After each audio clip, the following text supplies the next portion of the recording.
Pizza paratha को दरमियानी आंच पर दोनों तरफ से सुनहरी होने तक पकाएं। जब चीज़ पिघल जाए और पराठा क्रिस्पी हो जाए तो तैयार है।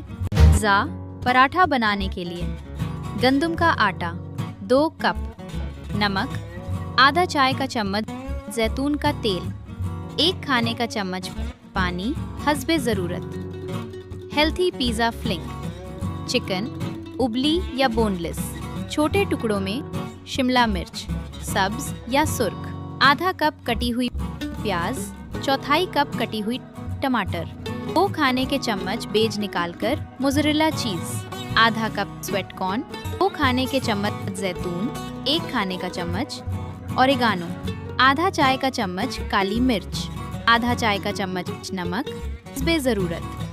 पिज़्ज़ा सॉस 2 खाने के चम्मच। बनाने का तरीका। आटा गूंधें।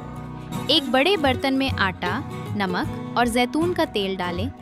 पानी डालकर नरम सा आटा गूंथ लें। 10 से 15 मिनट के लिए रख दें। फिलिंग तैयार करें। एक बॉल में चिकन, शिमला मिर्च, प्याज, टमाटर, स्वीट कॉर्न, जैतून और चीज़ शामिल करें। ऊपर से ओरिगानो, काली मिर्च और नमक डालें। सब चीज़ों को अच्छे से मिक्स कर लें। पिज़्ज़ा पराठा तैयार करें। आटे की एक बॉल बनाएं और मामूली सा बड़ा रोटी की तरह बेल लें। ऊपर हल्की सी पिज़्ज़ा सॉस लगाएं। अब इसके ऊपर तैयार करदा फिलिंग फैला दें।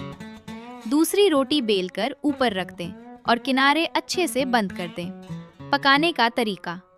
तवा गरम करें। ऊपर हल्का सा जैतून का तेल लगाएं। पिज़्ज़ा पराठा को दरमियानी आंच पर दोनों तरफ से सुनहरी होने तक पकाएं। जब चीज़ पिघल जाए और पराठा क्रिस्पी हो जाए तो तैयार है।